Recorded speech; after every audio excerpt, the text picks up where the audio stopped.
Yeah, as you mentioned, Magnite did recently publish a study called CTV is for Everyone.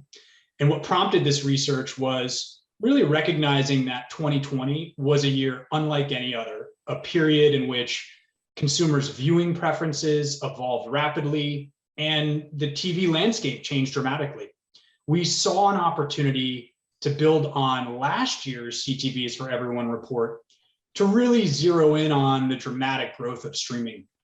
Now, our goal with the research was to dive a step further and take a look at the who behind CTV in order to better understand the diversity of this audience, their attitudes, behaviors, preferences compared to those of linear TV. And we know that recognition and representation have become important considerations, both for content producers as well as advertisers. And more than ever, audiences want programming that reflects their identities and is supported by brands that respect their values. In terms of what we were expecting to find in the study, in CTV's early stages, as it was gaining popularity, less was known about who was truly watching, though it was assumed that the audience skewed younger, early adopters, et cetera. When we undertook this study, we thought that CTV audiences and traditional TV audiences would look quite different. And our expectations were consistent with what's long been assumed about connected TV, that we'd see younger, more diverse audiences viewing this way. The study confirmed this expectation, but surprisingly showed that the rapid growth of the medium has led the CTV audience to become truly representative of the national population. So what's the main difference you saw in traditional viewers versus CTV, and how, if it is this big group, how do you address this group?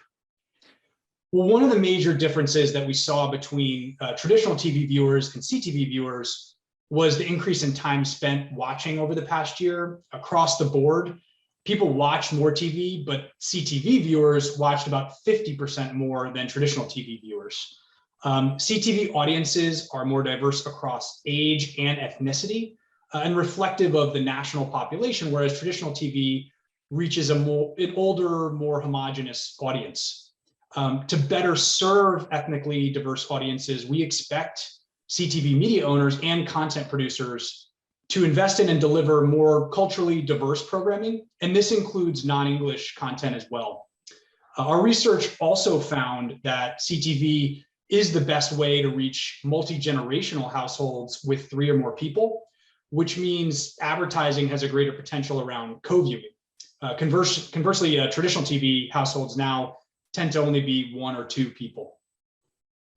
Sean, tell us about your research, the way you look at the difference in consumer attitudes between ads they see on CTV versus social media. What are some key findings there? Well, there's a clear difference in a consumer's mindset or mood when they're watching CTV versus browsing through social media. This definitely plays into advertising success as well. I mean, how do you feel scrolling through your social feed, seeing incendiary debates around politics versus when you're watching a sporting event or a favorite show after dinner with friends or family? There's a material difference.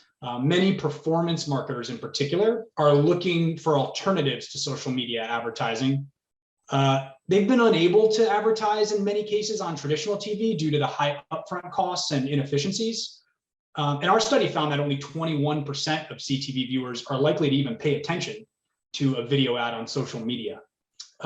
This finding clearly illustrates the potential for performance marketers to capture the growing CTV opportunity. The addressable nature of CTV, combined with greater ad receptivity, provides a more effective environment, quite frankly, for driving purchase conversions. With data-driven ROI also a top priority for performance marketers, CTV can give them insight into their buys in near real time.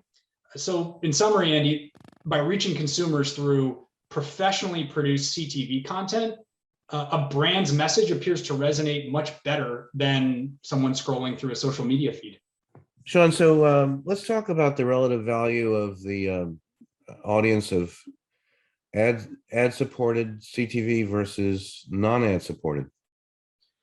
Yeah, sure. So People may be surprised to learn that ad-supported programming is now watched nearly as much as ad-free. Ad-supported streaming now accounts for nearly half of the total CTV content consumption.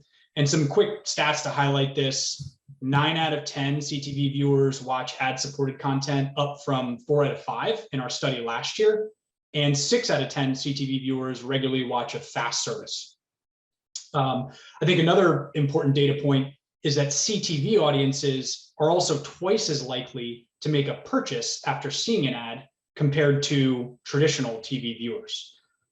CTV offers a level of flexibility and diversity of content unavailable on traditional TV. And the findings of our study show that CTV is no longer just for audience extension. On the contrary, the CTV audience should really become the baseline for advertisers if they want to reach a representative group of consumers. Sean, I'm really happy you'll be joining us in Santa Monica for the Beat Retreat in a couple of weeks, where a lot of this discussion will be taking place.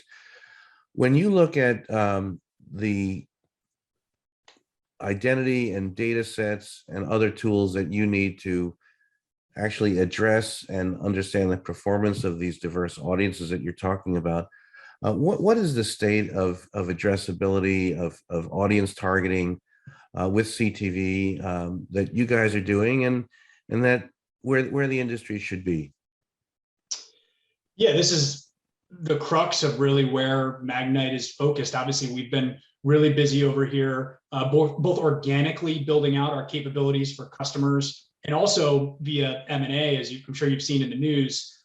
We think that solving or really presenting the market with a totally new way of looking at and addressing the TV marketplace as it evolves towards CTV is a big part of our role and responsibility. So how do we help our platform customers, the media companies, successfully transition into the connected decade, as we describe it in the research, and also help advertisers and agencies realize the opportunity and tap into the capabilities that data-driven programmatic advertising presents in this space. So we're really excited about the road ahead, and obviously also very excited to be joining you at the Beat Retreat in Santa Monica in a few weeks.